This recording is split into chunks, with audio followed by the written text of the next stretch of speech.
ಎಲ್ರಿಗೂ ನಮಸ್ಕಾರ.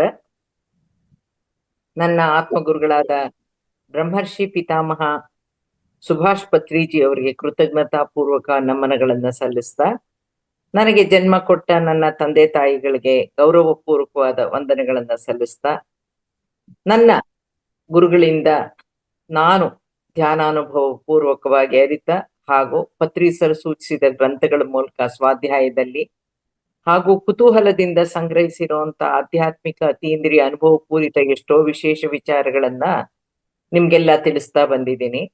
ಇವತ್ತು ಮತ್ತು ನಾಳೆ ಈ 2 ದಿನಗಳಲ್ಲಿ ದೇವರು ಅಂದ್ರೇನು, ದೇವರ ಪರಿಕಲ್ಪನೆ ಬಗ್ಗೆ ನಮ್ಮ ಧರ್ಮಗಳು ಏನ್ ಹೇಳುತ್ತವೆ, ಉಪನಿಷತ್ ಏನ್ ಹೇಳುತ್ತೆ, ಏನಂತ ಸಾರುತ್ತೆ, ಆಧ್ಯಾತ್ಮಿಕ ವಿಜ್ಞಾನ ಏನ್ ಹೇಳುತ್ತೆ, ಭೌತ ವಿಜ್ಞಾನ ಅಂದ್ರೆ ಫಿಸಿಕ್ಸ್ ಏನ್ ಹೇಳುತ್ತೆ ಅಂತ ತಿಳ್ಕೊಳ್ಳೋಣ.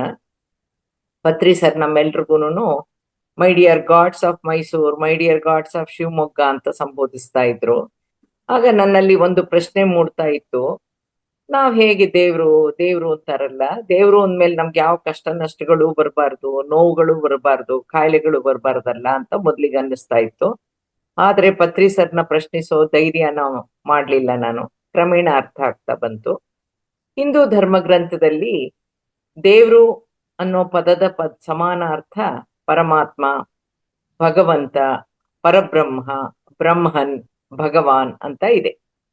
ಸೃಷ್ಟಿಯಲ್ಲಿರೋ ಎಲ್ಲದ್ರ ಮೂಲನು ಭಗವಂತ ಪರಮಾತ್ಮ. ಪರ ಅಂದ್ರೆ ಮೀರಿದ ಅಥವಾ ಅಂತಿಮ, ಬ್ರಹ್ಮ ಅಂದ್ರೆ ವಾಸ್ತವ, ಸಂಪೂರ್ಣ ಅಂತ. ಪರಬ್ರಹ್ಮವನ್ನ, ಬ್ರಹ್ಮನ್ ಅನ್ನೋ ಉಪನಿಷತ್ತುಗಳಲ್ಲಿ ಅಂತಿಮ ವಾಸ್ತವ, ಅಂತಿಮ ಸತ್ಯ, ಅನಂತ, ಶಾಶ್ವತ, ಸರ್ವಶಕ್ತ, ಸರ್ವವ್ಯಾಪಿ, ಆಮ್ನಿಪೊಟೆಂಟ್, ಆಮ್ನಿ ಪ್ರೆಸೆಂಟ್ ಅಂತ ಹೇಳುತ್ತೆ, ಇನ್ವಿಸಿಬಲ್ ಅಂತ ಹೇಳುತ್ತೆ, ಅವ್ಯಕ್ತ, ನಿರಾಕಾರ ಅಂತ ವಿವರಣೆ ಇದೆ. ನಾವ್ ಯಾರು, ನಾವೇನು, ನಮ್ಮಲ್ಲಿ ಏನಿದೆ, ಆತ್ಮ ಅಂದ್ರೇನು ಅನ್ನೋದನ್ನ ತಿಳಿಸುವಂತಹ ಅಹಂ ಬ್ರಹ್ಮಾಸ್ಮಿ, ತತ್ವಮಸಿ, ಪ್ರಜ್ಞಾನಂ ಬ್ರಹ್ಮ ಮತ್ತು ಅಯಂ ಆತ್ಮ ಬ್ರಹ್ಮ ಅನ್ನುವಂತ 4 ಮಹಾವಾಕ್ಯಗಳು ಉಪನಿಷತ್ತುಗಳಿಂದ ಬಂದಂತ ಆಳವಾದ ಹೇಳಿಕೆಗಳಾಗಿವೆ. ಅಹಂ ಬ್ರಹ್ಮಾಸ್ಮಿ ಅಂದ್ರೆ ನಾನೇ ಬ್ರಹ್ಮ. ಇದನ್ನ ಹೇಳಿರೋದಲ್ಲಿ ಬೃಹದಾರಣ್ಯಕ ಉಪನಿಷತ್ತಲ್ಲಿದೆ. ತತ್ವಮಸಿ, ಯು ಆರ್ ದಟ್ ಅಂದ್ರೆ ಪತ್ರಿ ಸರ್ ವಿವರಣೆ ಕೊಟ್ಟಿದ್ದು ಹೇಗೆ ಅಂದ್ರೆ, you are that ultimate reality and not this physical body ಅಂತ. The individual self or soul is identical with the ultimate reality ಅಂತ. ಅಂದ್ರೆ ಪ್ರತಿ ವೈಯಕ್ತಿಕ ಆತ್ಮವೂ ಕೂಡ ಅಂತಿಮ ವಾಸ್ತವದಂತೆ ಹೋಲುತ್ತೆ ಅಂತ ಚಾಂದೋಗ್ಯ ಉಪನಿಷತ್ನಲ್ಲಿದೆ. ಪ್ರಜ್ಞಾನಂ ಬ್ರಹ್ಮ ಅಂದ್ರೆ ಪ್ರಜ್ಞೆಯೇ ಬ್ರಹ್ಮ. The ultimate reality is pure consciousness ಅಂತ ಹೇಳುತ್ತೆ. ಅಂತಿಮ ವಾಸ್ತವವೇ ಶುದ್ಧ ಪ್ರಜ್ಞೆ ಅಂತ ಐತರೇಯ ಉಪನಿಷತ್ನಲ್ಲಿದೆ. ಅಯಂ ಆತ್ಮ ಬ್ರಹ್ಮ, ಆ ಆತ್ಮನೇ ಬ್ರಹ್ಮ. ದಿಸ್ ಆತ್ಮನ್ ಈಸ್ ಬ್ರಹ್ಮನ್, ಆತ್ಮವೇ ಪರಮ ವಾಸ್ತವ ಅಂತ ಮಾಂಡೂಕ್ಯ ಉಪನಿಷತ್ನಲ್ಲಿದೆ. ಆಧ್ಯಾತ್ಮಿಕ ಸಂಪ್ರದಾಯಗಳಲ್ಲಿ ದೇವರನ್ನ ವಿವಿಧ ರೀತಿಗಳಲ್ಲಿ ವಿವರಿಸಿದ್ದಾರೆ. ಹಿಂದೂ ಧರ್ಮದಲ್ಲಿ ಸಗುಣ ಬ್ರಹ್ಮ, ನಿರ್ಗುಣ ಬ್ರಹ್ಮ, ಸೃಷ್ಟಿಕರ್ತ ಬ್ರಹ್ಮ ಅಂತನೂ, ಕ್ರಿಶ್ಚಿಯನ್ ಧರ್ಮದಲ್ಲಿ ದೇವರನ್ನ ಪವಿತ್ರಾತ್ಮ, ತಂದೆ, ದೇವರು ಸರ್ವಶಕ್ತ, ಸರ್ವವ್ಯಾಪಿ ಹಾಗೂ ಸರ್ವಜ್ಞ ಅಂತಾನೂ ಕರೆದಿದ್ದಾರೆ. ಇಸ್ಲಾಂ ಧರ್ಮದಲ್ಲಿ ದೇವರು ಅಂತಂದ್ರೆ ಅಲ್ಲ, ಕರುಣಾಮಯಿ ಅಂತಾನು, ಬೌದ್ಧ ಧರ್ಮದಲ್ಲಿ ದೇವರನ್ನ ಧರ್ಮಕಾಯ, ತಥಾಗತ ಮತ್ತು ಅಮಿತಾಭ ಅಂತ ಕರೆದಿದ್ದಾರೆ. ಅಂದ್ರೆ ಅಂತಿಮ ವಾಸ್ತವ, ಅಲ್ಟಿಮೇಟ್ ರಿಯಾಲಿಟಿ, ಸತ್ಯ, ಟ್ರೂತ್ ಅಂತ, ಅನಂತ ಬೆಳಕು, ಕರುಣೆಗೆ ಹೆಸರಾದವನು ಅಂತಾನು ವಿವರಿಸಿದ್ದಾರೆ. ಧರ್ಮವನ್ನ ಹೊರತುಪಡಿಸಿ ದೇವರ ಕುರಿತು ನೀಡಿರೋ ವಿವರಣೆಗಳು, ದೇವರು ಅಂದ್ರೆ ಒಬ್ಬ ಸೃಷ್ಟಿಕರ್ತ, ಎಲ್ಲಾ ಅಸ್ತಿತ್ವದ ಮೂಲನವನು, ಬೇಷರತ್ತಾದ ಪ್ರೀತಿಯನ್ನ ನೀಡೋನು, ನಮ್ಮನ್ನೆಲ್ಲ ಕಾಯೋನು, ರಕ್ಷಿಸೋನು ಅಂತ ದೇವರನ್ನ ಒಬ್ಬ ವ್ಯಕ್ತಿಯಂತೇನೂ ಕೂಡ ಕೆಲವರು ಪರಿಗಣಿಸಿ ವಿವರಿಸಿದ್ದಾರೆ. ದೇವರು ಅಂತಂದ್ರೆ ಶುದ್ಧ ಅರಿವು, ಪ್ರಜ್ಞೆ ಅಂತಾನೋ, ಮಾನವನ ಗ್ರಹಿಕೆಯನ್ನ ಮೀರಿರುವಂತ ಅಂತಿಮ ಸತ್ಯನೇ ದೇವ್ರು ಎಂದಿದ್ದಾರೆಯೇ ಹೊರತು ದೇವ್ರು ಅನ್ನೋ ಪದನ್ನೇ ಬಳಸಿ ದೇವ್ರು ಅನ್ನೋ ಪದಕ್ಕೆ ಅರ್ಥವನ್ನ ವಿವರಿಸಿಲ್ಲ. ನಮಗೆ ತಿಳಿಯಲಾಗದ ಸೃಷ್ಟಿಯ ಮೂಲವನ್ನ, ಪರಬ್ರಹ್ಮನ ಅಸ್ತಿತ್ವವನ್ನ, ಇರುವಿಕೆಯನ್ನ, ದಿವ್ಯತ್ವವನ್ನ, ದಿವ್ಯ ಪ್ರಜ್ಞೆಯನ್ನ ನಮ್ಮನ್ನ ಮೀರಿರೋ ಯಾವುದೋ ಒಂದು ಶಕ್ತಿ ಚೈತನ್ಯವನ್ನ ಬೇರೆ ಬೇರೆ ರೀತಿಯಲ್ಲಿ ವಿವರಿಸಿದ್ದಾರೆ. ದೇವ್ರಿದ್ದಾರೆ ಅಂತ ನಂಬಿ ಭಕ್ತಿಯಿಂದ ಮೊರೆ ಹೋಗೋರನ್ನ, ಬೇಡಿಕೊಳ್ಳೋರನ್ನ ಆಸ್ತಿಕರು ಅಂತಾರೆ. ದೇವ್ರಿಲ್ಲ ಅನ್ನೋರನ್ನ ನಾಸ್ತಿಕರು ಅಂತಾರೆ. ಪತ್ರಿ ಸರ್ ಅವರು ಈ ನಾಸ್ತಿಕರ ಮತ್ತು ಆಸ್ತಿಕರ ಕುರಿತು ಏನ್ ಹೇಳಿದ್ದಾರೆ ಅಂತಂದ್ರೆ, if you are an atheist you do not believe God as you think that there is nothing like God. ಅದೇನೆ, if you are a theist you believe God but you do not know how God is, what God is, but simply worship. We should not believe in believing the God, but we need to experience God and godliness only through meditation ಅಂದಿದ್ದಾರೆ. ಅಂದ್ರೆ ಇದರ ಅರ್ಥ ಏನು ಅಂದ್ರೆ, ನಾಸ್ತಿಕನು ದೇವರನ್ನ ನಂಬಲ್ಲ. ಯಾಕೆ ಅಂದ್ರೆ ದೇವ್ರು ಅಂತೇನು ಇಲ್ಲ ಅಂತ ಅಂದ್ಕೊಂಡಿರ್ತಾನೆ. ಆದ್ರೆ ಆಸ್ತಿಕನಿಗೆ ದೇವರಲ್ಲಿ ನಂಬಿಕೆ ಇರುತ್ತೆ. ಆದ್ರೆ ದೇವ್ರು ಹೇಗಿದ್ದಾನೆ, ದೇವ್ರು ಯಾವ ರೀತಿಯಲ್ಲಿದ್ದಾನೆ ಅಂತ ಗೊತ್ತಿರದೇನೆ ಚಿತ್ರಿಸ್ಕೊಳ್ತಾನೆ, ಪೂಜಿಸ್ತಾನೆ, ಭಜಿಸ್ತಾನೆ, ಬೇಡ್ಕೋತಾನೆ, ಕೋರಿಕೆಗಳನ್ನ ಇಡ್ತಾನೆ. ದೇವ್ರನ್ನ ನಂಬಬೇಕು ಅನ್ನೋ ನಂಬಿಕೆ ಮೇಲೆ ಜೀವಿಸಬಾರ್ದು. ಆನಾಪಾನಸತಿ ಧ್ಯಾನದ ಮೂಲಕ ನಮ್ಮಲ್ಲೇ ಇರೋ ದೇವರ, ಆ ಪರಮಾತ್ಮನ ಅಸ್ತಿತ್ವವನ್ನ ಹಾಗೂ ದಿವ್ಯತ್ವವನ್ನ ಅನುಭವ ಪೂರ್ವಕವಾಗಿ, ಅನುಭೂತಿ ಪೂರ್ವಕವಾಗಿ ತಿಳಿಬೇಕು ಅಂತಂತಾರೆ ಪತ್ರಿಸರು. ಪ್ರಪಂಚದಲ್ಲಿ ಮಾನವ ಕೋಟಿಯಲ್ಲಿ ಹಲವು ರೀತಿಯ ವಿಭಿನ್ನ ಮನೋಭಾವನೆ ಇರುವಂತಹ ಜನರು ಜೀವಿಸ್ತಾ ಇದ್ದಾರೆ. ಕೆಲವರು ದೇವ್ರಿದ್ದಾನೆ, ಅವನ್ ನಮ್ಮನ್ನು ಸೃಷ್ಟಿಸಿದಾನೆ, ಅವನೇ ನಮ್ಮನ್ನ ನೋಡ್ಕೋತಾನೆ, ನಮ್ಮನ್ ಮೀರಿರುವಂತ ಯಾವುದೋ ಒಂದ್ ಶಕ್ತಿ ಇದೆ ಅಂತ ನಂಬಿರೋರ್ನ ಆಸ್ತಿಕರು ಅಂತ ಕರಿತೀವಿ. ಇನ್ನು ಕೆಲವರು ಯಾವ ದೇವ್ರು ಇಲ್ಲ, ದಿಂಡ್ರು ಇಲ್ಲ, ನಾವ್ ದುಡಿಬೇಕು, ನಾವ್ ತಿನ್ಬೇಕು, ಆ ದೇವ್ರೇನ್ ಮಾಡ್ತಾನೆ, ನಾವ್ ಕಷ್ಟ ಪಡ್ತಿರೋದು ಅವ್ನ ಕಣ್ಣಿಗೆ ಕಾಣಲ್ವಾ, ಅವನಿಗೆ ಕಣ್ಣಿಲ್ವಾ, ನಮ್ಮನ್ನ ಯಾಕೆ ಈ ಕಷ್ಟಕ್ಕೆ ಸಿಲುಕ್ಸಿದಾನೆ ಅಂತ ಅನ್ನೋರು ಕೂಡ ಇದ್ದಾರೆ. ದೇವ್ರನ್ನ ಬೈಯೋರು ಇದ್ದಾರೆ. ಇನ್ನು ಕೆಲವರು ನಾವು ಹುಟ್ಬಿಟ್ಟಿದೀವಿ, ಯಾಕೆ ಹುಟ್ಟಿದೀವೋ ಗೊತ್ತಿಲ್ಲ, ಬದುಕಕ್ಕೆ ಜೀವಿಸಕ್ಕೆ ಏನ್ ಬೇಕೋ ಅದನ್ನ ಮಾಡ್ಬೇಕಷ್ಟೇ. ಕೆಟ್ಟದ್ ಮಾಡ್ತಾ ಇರೋ ರಾಜಾರೋಷವಾಗಿ ಸುಖವಾಗೇ ಇದ್ದಾರೆ. ಯಾವ ಪಾಪನೂ ಇಲ್ಲ, ಪುಣ್ಯನೂ ಇಲ್ಲ, ಪಾಪ ಪುಣ್ಯ ಸ್ವರ್ಗ ನರಕ ಅನ್ನೋದನ್ನ ಯಾರು ಕಂಡಿದ್ದಾರೆ ಅಂತ ಅನ್ನುವಂಥ ನಾಸ್ತಿಕರು ಕೂಡ ಇದ್ದಾರೆ. ಇನ್ನು ಕೆಲವರು ಜೀವ ಮತ್ತು ಜೀವನ ವಿಜ್ಞಾನವನ್ನ ತಿಳಿಯೋ ತೃಷೆ ಇರೋರು, ಅಧ್ಯಾತ್ಮದಲ್ಲಿ ಆಸಕ್ತಿ ಇರೋರು, ಧ್ಯಾನ ಸಾಧನೆಯಲ್ಲಿ ತೊಡಗಿರೋರು, ಆತ್ಮಜ್ಞಾನವನ್ನ ಗ್ರಹಿಸಿರೋರು, ಮಾನವನ ಜನ್ಮ ಶ್ರೇಷ್ಠ ಅಂತೆ, ಮಾನವ ಮಾತ್ರ ಮಾಧವನಾಗೋಕ್ಕೆ ಸಾಧ್ಯವಂತೆ, ಮುಕ್ತಿ ಮೋಕ್ಷಕ್ಕೋಸ್ಕರನೇ ಈ ಅತ್ಯುತ್ತಮ ಮಾನವ ಜನ್ಮವಂತೆ ಅಂತ ಕೇಳಿಸ್ಕೊಂಡು ತಿಳುವಳಿಕೆಯಿಂದ ಆಧ್ಯಾತ್ಮಿಕತೆಯನ್ನು ಅಳವಡಿಸ್ಕೊಂಡಿರೋರು ಕೂಡ ಇದ್ದಾರೆ. ಪ್ರತಿನಿತ್ಯ ಧ್ಯಾನದಲ್ಲಿ ತೊಡಗಿ ದೇವರ ಹುಡುಕಾಟದಲ್ಲೂ ಇದ್ದಾರೆ. ಪತ್ರಿ ಸರ್ ಹೇಳ್ತಾರೆ, ದೇವ್ರೆಲ್ಲಿದ್ದಾನೆ ಅಂತ ಹುಡುಕ್ತಾ ತಿರುಗ್ತಾ ಇರ್ತಾನಲ್ಲ, ಅವನೇ ದೇವ್ರು ಅಂತ ಅವನಿಗೆ ಗೊತ್ತಿಲ್ಲ. ದೇವರ ವಿಗ್ರಹವನ್ನ ಕೆತ್ತುತ್ತಾ ಇರ್ತಾರಲ್ಲ, ತಾನೇ ದೇವ್ರು ಅಂತ ತನಗೇ ಗೊತ್ತಿಲ್ದೇನೆ ಮನ್ಸಲ್ಲಿ ಮಾತ್ರ ದೇವ್ರ ಭಾವನೆಗಳು ಹೇಗಿದೆ ಅನ್ಕೊಂಡು ಅದಕ್ಕೆ ತಕ್ಕಂತೆ ಕೆತ್ತುತ್ತಾ ಇದ್ರು ಕೂಡ ತಾನೇ ದೇವ್ರು ಅಂತ ಗೊತ್ತಿಲ್ಲ. ಅದಕ್ಕೆ ಏನ್ ಮಾಡ್ಬೇಕು ಅಂದ್ರೆ, ಮೊದಲಿಗೆ ಸ್ಥಿರವಾಗಿ ಕೂತು ಕಣ್ಮುಚ್ಚಿದಾಗ ತನ್ನದೇ ಉಸಿರಿನ ಮೂಲಕ ತನ್ನ ಪ್ರಯಾಣ ಒಳಮುಖವಾದಾಗ ಮಾತ್ರ ತಾನೇ ದೇವ್ರು ಅಂತ ಅರ್ಥ ಆಗತ್ತೆ ಅಂತ PMC ತೆಲುಗು ಚಾನೆಲ್ ಅಲ್ಲಿ ಕೂರ್ಚೋವಾಲಿ ಅಂತ ಅಂದಿದ್ದಾರೆ ಪತ್ರಿಸರು. ಅದರ ಅರ್ಥ, ಯಾರಾದ್ರಾಗ್ಲಿ ಮೊದಲು ಧ್ಯಾನಕ್ಕೆ ಕೂರ್ಬೇಕು, ಕಣ್ಮುಚ್ಚಿ ಧ್ಯಾನಕ್ಕೆ ಕೂತು ತಾನೇ ದೇವ್ರು ಅಂತ ಅರ್ಥ ಮಾಡ್ಕೋಬೇಕು, ತಿಳ್ಕೋಬೇಕು ಅಂದಿದ್ದಾರೆ. ಆಧ್ಯಾತ್ಮಿಕ ಮಾರ್ಗದಲ್ಲಿ 2 ಹಂತ ಇರುತ್ತೆ. ಒಂದು ಉಪಾಸನಾ ಹಂತ, ಎರಡನೇದು ವಿಪಸನ ಹಂತ ಅಂತ. ಉಪಾಸನಾ ಹಂತದಲ್ಲಿ ಪೂಜೆ ಪುನಸ್ಕಾರಗಳನ್ನ ಮಾಡೋದು, ವಿಗ್ರಹ ಆರಾಧನೆ ಮಾಡೋದು, ಜೀವಂತ ವ್ಯಕ್ತಿಗಳನ್ನ ಗುರುಗಳು ಅಂತ ಪೂಜಿಸೋದು.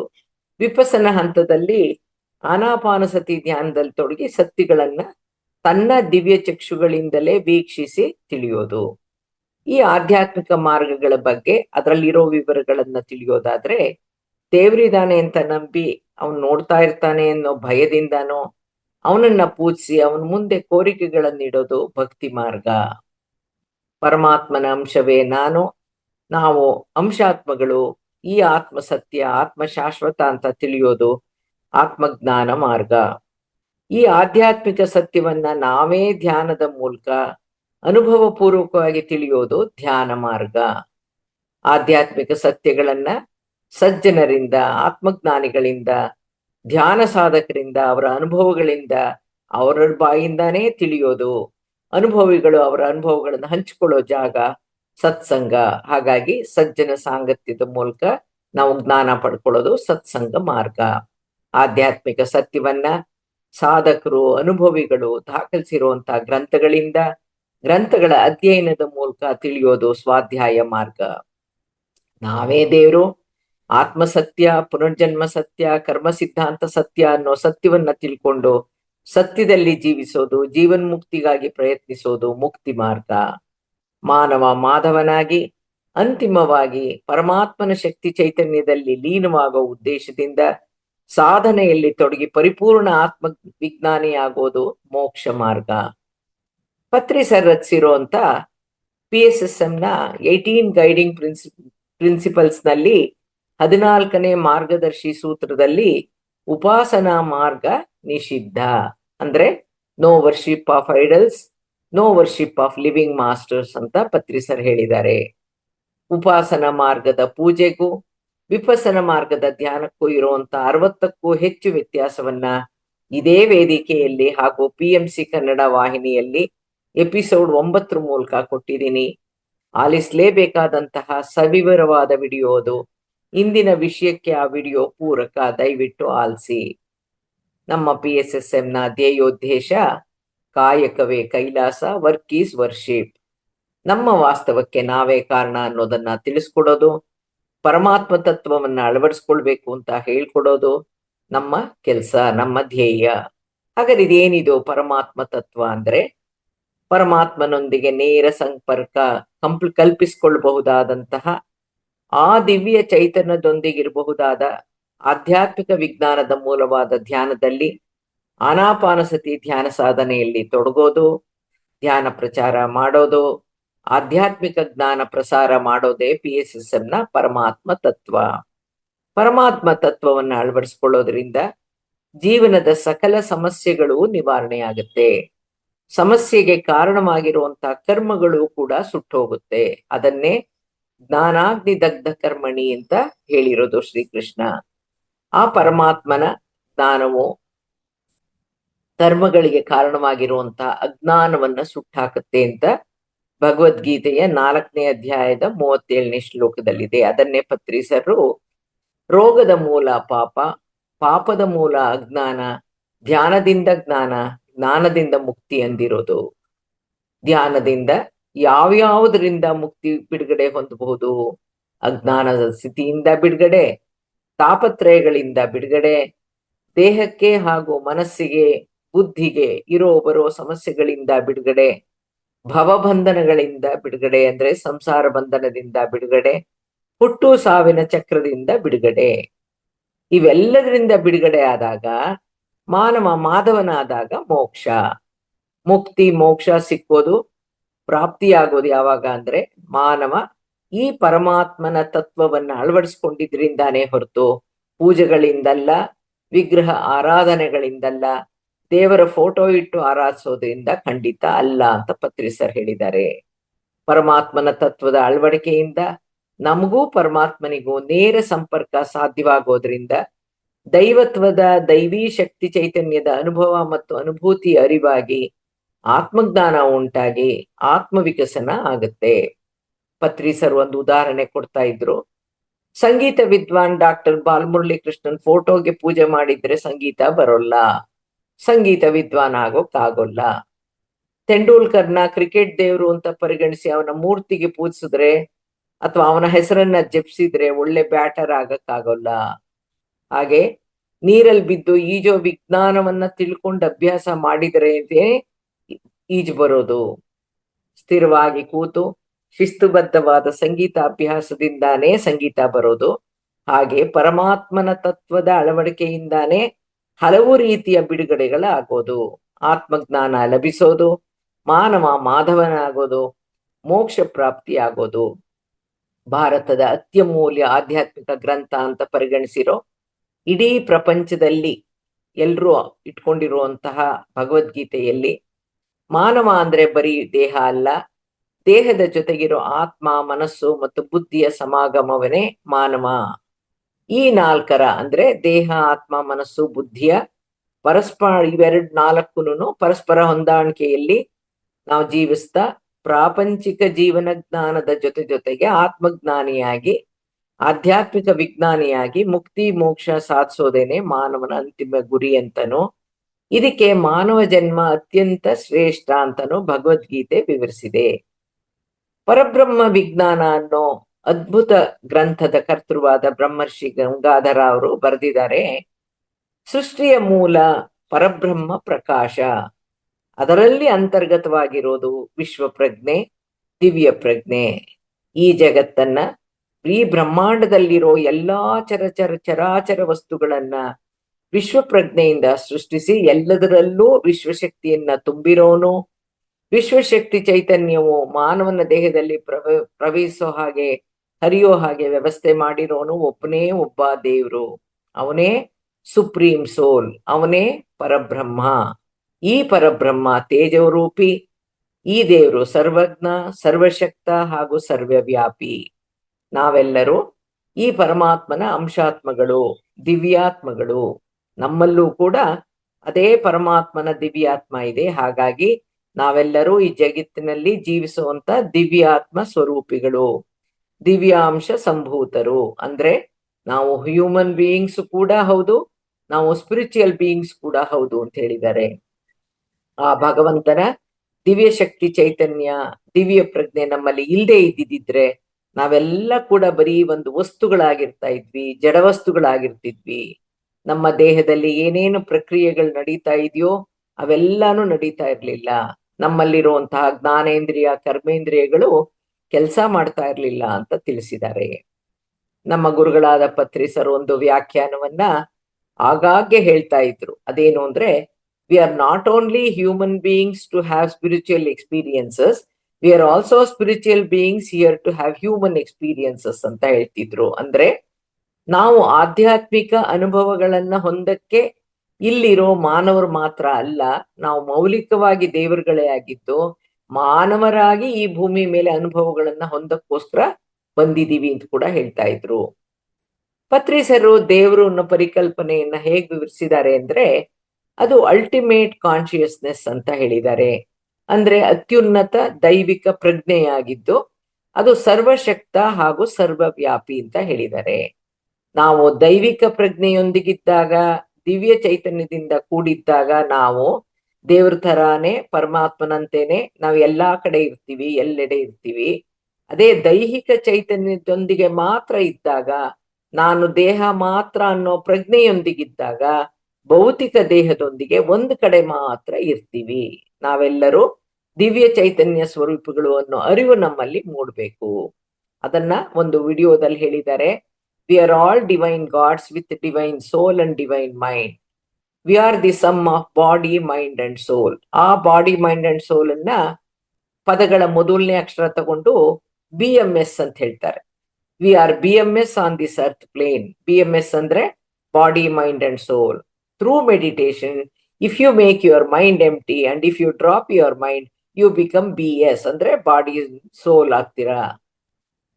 And get connected to supreme conscious God state. ಅಂದ್ರೆ ಗಾಡ್ ಸ್ಟೇಟ್ಗೆ ನಾವು, ಆ ಸ್ಥಿತಿಗೆ ನಾವು ತಲುಪಬೇಕಿದ್ರೆ ಆ ಮನಸ್ಸು ಅನ್ನೋದು ಇರಬಾರ್ದು. ದೇಹ ಮತ್ತು ಆತ್ಮ ಮಾತ್ರ ಇದ್ದಾಗ ಸುಪ್ರೀಂ ಕಾನ್ಶಿಯಸ್ ಗಾಡ್ ಸ್ಟೇಟಿಗೆ ಹೋಗ್ತೀವಿ. Through your third eye, divine eye, you see the ultimate truths. When you leave your body, only your soul remains in the divine form. ಹಾಗಾಗಿ ನಾವು ಮಾನವ ದಿವ್ಯ ಸ್ವರೂಪಿ ಎಂದಿದ್ದಾರೆ. ಅಂದ್ರೆ ನಾವು ಮನಸ್ಸನ್ನ ಬಿಡ್ಬೇಕು. ನಾವು ದೇಹ ಬಿಟ್ಟಾಗ, ಮನಸ್ಸನ್ನ ಬಿಟ್ಟಾಗ ನಾವು ಬಾಡಿಗೆ ಮತ್ತೆ ಸೋಲ್ ಕಾನ್ಶಿಯಸ್ ಆಗ್ತೀವಿ. ನಾವು ದೇಹ ಬಿಟ್ಟಾಗ ಬರೀ ಸೋಲ್ ಮಾತ್ರ ಉಳ್ಕೋತೆ. ಹಾಗಾಗಿ ನಾವು ಡಿವೈನ್ ಫಾರ್ಮ್ ಅಲ್ಲಿ ಇರ್ತೀವಿ ಅನ್ನೋದನ್ನ ಹೇಳಿದ್ದಾರೆ. ಸಂತ ಜ್ಞಾನೇಶ್ವರರು ಹೇಳಿದ್ದಾರೆ, ಬ್ರಹ್ಮನಿಂದ ಹಿಡಿದು ಒಂದು ಸಣ್ಣ ಕೀಟದವರೆಗೂನು ಸಜೀವ ನಿರ್ಜೀವ ಅಂತ ಭೇದ ಮಾಡ್ದೇನೆ ನೋಡಿದ್ರೆ ಕಣ್ಣಿಗೆ ಬೀಳುವಂತಹ ವಸ್ತುಗಳೆಲ್ಲದರಲ್ಲೂ ಕೂಡ ಪರಮಾತ್ಮನಿದಾನೆ ಅನ್ನೋದು ಗೊತ್ತಾಗುತ್ತೆ. ಆ ಪರಮಾತ್ಮ ಹೇಗಿದಾನಂತೆ ಅಂದ್ರೆ, ವಸ್ತ್ರದ ಎರಡೂ ಪದರುಗಳಲ್ಲಿ ನೂಲು ಒಂದೇ ಆಗಿರುವಂತೆ, ಒಂದೇ ನೂಲು ಎಡಕ್ಕೂ ಹೋಗಿರುತ್ತೆ, ಮುರಕ್ಕೂ ಬಂದಿರುತ್ತೆ. ಅಂದ್ರೆ ಬಟ್ಟೆನಲ್ಲಿ ನೇಯ್ದಿರುವಾಗ ಆ ಕಡೆನೂ ಇರುತ್ತೆ, ಈ ಕಡೆನೂ ಇರುತ್ತೆ. ಹಾಗಿದಾನೆ ಭಗವಂತ ಅನ್ನೋನು, ಪರಮಾತ್ಮ ಅನ್ನೋನು ಅಂತ ಹೇಳಿದ್ದಾರೆ. ಭಾರತೀಯ ಮೂಲದ ಅಮೆರಿಕ ದೇಶದಲ್ಲಿ ವಾಸಿಸ್ತಾ ಇರುವಂತ ಡಾಕ್ಟರ್ ದೀಪಕ್ ಚೋಪ್ರಾ ಅವರು MBBS MD ವೈದ್ಯರು ಹಾಗೂ ಆಧ್ಯಾತ್ಮಿಕ ವಿಜ್ಞಾನಿ. ಅವರು ಹಲವಾರು ಆಧ್ಯಾತ್ಮಿಕ ಪುಸ್ತಕಗಳನ್ನ ಬರೆದಿದ್ದಾರೆ, ತುಂಬಾ ಫೇಮಸ್ ಎಲ್ಲ ಪುಸ್ತಕಗಳನ್ನು. ಅವ್ರು ಬರೆದಿರುವಂತಹ ಪುಸ್ತಕಗಳು ageless body, timeless mind, creating health, ultimate prescription, spiritual solutions, perfect health, path to joy and spiritual optimism, the book of secrets, a spiritual adventure, quantum healing ಅನ್ನೋ ಇನ್ನೂ ಹಲವಾರು ಆಧ್ಯಾತ್ಮಿಕ ಗ್ರಂಥಗಳ ಸಂಶೋಧನಾತ್ಮಕ ಆಧ್ಯಾತ್ಮಿಕ ಲೇಖಕರು ಇವರು. ಇವರು ಅದ್ವೈತ ವೇದಾಂತವನ್ನ ಅನುಭವ ಪೂರ್ವಕವಾಗಿ ನಂಬಿರೋರು ಡಾಕ್ಟರ್ ದೀಪಕ್ ಚೋಪ್ರಾ ಅವರು. ಇವರು ದೇವರು ಅನ್ನೋ ಒಂದು ಪರಿಕಲ್ಪನೆ ಬಗ್ಗೆ ಏನ್ ಹೇಳಿದ್ದಾರೆ ಅಂದ್ರೆ, ದೇವರು ಅಂದ್ರೆ ಸೃಷ್ಟಿಯ ಮೂಲ ಶಕ್ತಿ, ಶುದ್ಧ ಪ್ರಜ್ಞೆ, ದೈವಿಕ ಪ್ರಜ್ಞೆ, ಅನಂತ ಸಾಧ್ಯತೆಗಳ ಶಕ್ತಿ ಕ್ಷೇತ್ರ ಅಂತ ಹೇಳಿದ್ದಾರೆ. ದೇವರು ನಿರಾಕಾರ, ಅತೀಂದ್ರಿಯ ಮತ್ತು ಅಂತರ್ಗತ ಅವಿನಾಶ ಶಕ್ತಿ ಚೈತನ್ಯ ಅಂತ ಹೇಳ್ತಾ, ದೇವರು ಅನ್ನೋದು ನಾಮಪದ ಅಲ್ಲ, ಅದು ಕ್ರಿಯಾಪದ. ಅದು ಕಾರ್ಯರೂಪದಲ್ಲಿ ಕ್ರಿಯಾತ್ಮಕವಾಗಿ ಕೆಲಸ ಮಾಡುತ್ತೆ. ಆ ದೇವರನ್ನ ದೈವಿಕತೆಯನ್ನ ಕಣ್ಮುಚ್ಚಿ ಧ್ಯಾನಾನುಭವದ ಮೂಲಕ, ಅನುಭೂತಿಯ ಮೂಲಕ ಮಾತ್ರ ಅರ್ಥೈಸುವಂಥದ್ದು ಅಂತ ಹೇಳಿದ್ದಾರೆ. ತತ್ವಜ್ಞಾನಿಗಳಾದ ಭಗವತ್ಪಾದ ಆದಿಶಂಕರಾಚಾರ್ಯರು ಪ್ರತಿಪಾದಿಸಿರೋ ಸಿದ್ಧಾಂತ ಅದ್ವೈತ. ಅದ್ವೈತ ಅಂದ್ರೆ ಎರಡಲ್ಲ ಒಂದೇ ಅಂತ. ಅಂದ್ರೆ ಭೂಮಿಯ ಮೇಲಿನ ಒಂದು ಜೀವಿಯನ್ನ ಜೀವಾತ್ಮ ಅಂತ ಕರೀತಾ, ಆ ಜೀವಾತ್ಮದ ಸೃಷ್ಟಿಕರ್ತನನ್ನ, ದೇವರನ್ನ, ಪರಬ್ರಹ್ಮನನ್ನ, ಅಂತಿಮ ಸತ್ಯವನ್ನ ಬ್ರಹ್ಮನ್ ಅಂತ ಕರೀತಾ ಹೇಳಿದ್ದಾರೆ. ಈ ಜೀವಾತ್ಮವು ಬ್ರಹ್ಮನ್ನನ್ನ ಹೋಲುತ್ತೆ. ಬ್ರಹ್ಮನ್ ಅನ್ನೋದು ದಿವ್ಯ ಚೈತನ್ಯ ಪೂರ್ಣ ಸತ್ಯ. ಈ ಬ್ರಹ್ಮಾಂಡ ಅನ್ನೋದು ಅವನ ಪ್ರತಿರೂಪ ಮತ್ತು ಎಲ್ಲಾ ಜೀವಿಗಳೂನು ಅದೇ ದಿವ್ಯ ಚೈತನ್ಯ ಸ್ವರೂಪಗಳಲ್ಲದೇನೆ, ಬ್ರಹ್ಮನಲ್ದೇನೆ ಬೇರೆ ಏನು ಅಲ್ಲ. ಮಾನವ ಮತ್ತು ದೇವರ ನಡುವೆ ನಾವೊಂದು ಗ್ರಹಿಸುವಂತ ಪ್ರತ್ಯೇಕತೆ ಇದೆಯಲ್ಲ, ಅದೊಂದು ಭ್ರಮೆಯಷ್ಟೇ. ನಾನೇ ಬೇರೆ ದೇವರೇ ಬೇರೆ ಅಂತ ಅನ್ಕೊಂತೀವಲ್ಲ, ಆ ಒಂದು ಪ್ರತ್ಯೇಕತೆ ಏನಿದೆಯೋ ಅದು ಒಂದು ಭ್ರಮೆಯಷ್ಟೇ ಅಂತ ಹೇಳಿದ್ದಾರೆ.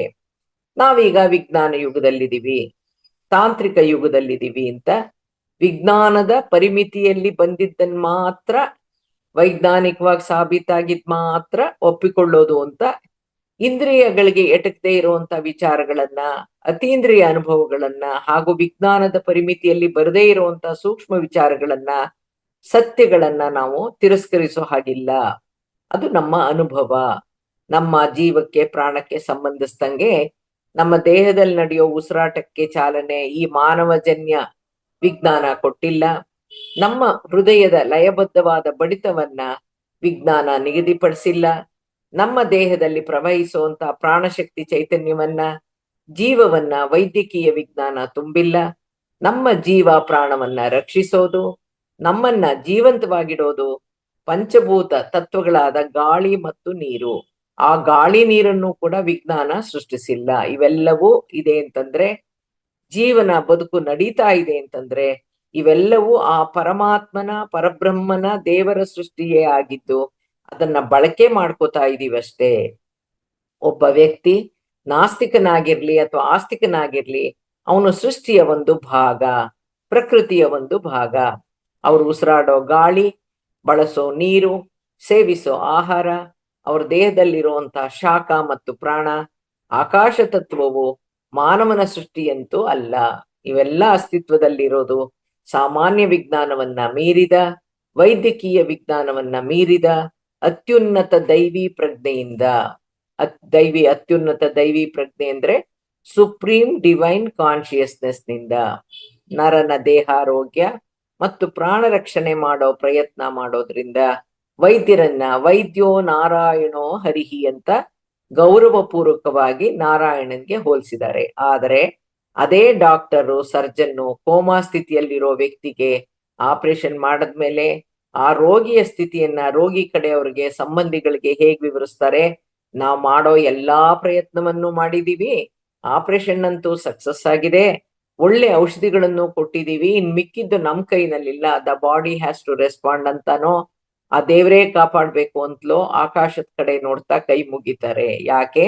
ಯಾಕೆಂದ್ರೆ ಆ ವ್ಯಕ್ತಿ ಜೀವಂತವಾಗಿದ್ರೂ ಕೂಡ ಅವನಿಗೆ ಪ್ರಜ್ಞೆ ಅನ್ನೋದು ಬರ್ಬೇಕು ಅಂದ್ರೆ ಅದು ದೈವಿಕ. ಪ್ರಜ್ಞೆ ಅನ್ನೋದು ದೈವಿಕ. ಔಷಧಿಗಳನ್ನು ಕೊಟ್ಟಿದ್ರು ದೇಹ ಅದನ್ನ ಸ್ವೀಕಾರ ಮಾಡಿ ಅಂಗಾಂಗಗಳಿಗೆ, ಮೆದುಳಿಗೆ ಮುಟ್ಟಿಸೋ ಕೆಲಸ ನಡೆಯೋದು ದಿವ್ಯ ಪ್ರಜ್ಞೆಯಿಂದ ಮಾತ್ರ. ಹಾಗಾಗಿ ಮಾನವನ ಜ್ಞಾನಕ್ಕೆ ಮೀರಿದ, ಮಾನವನ ಜಾಣ್ಮೆಗೆ ಮೀರಿದ, ಮಾನವನ ಶಕ್ತಿ ಸಾಮರ್ಥ್ಯಗಳಿಗೆ ಮೀರಿದ ವಿಜ್ಞಾನನೇ, ಆಪತ್ ಬಾಂಧವನೇ ದೇವರು, ದೈವಿ ಶಕ್ತಿ, ದೈವಿಕ ಪ್ರಜ್ಞೆ. ಅದಕ್ಕೆ ಇರಬೇಕು ಸಂಕಟದಲ್ಲಿ ವೆಂಕಟರಮಣ ಅಂತ ಮಾಡಿರೋದು.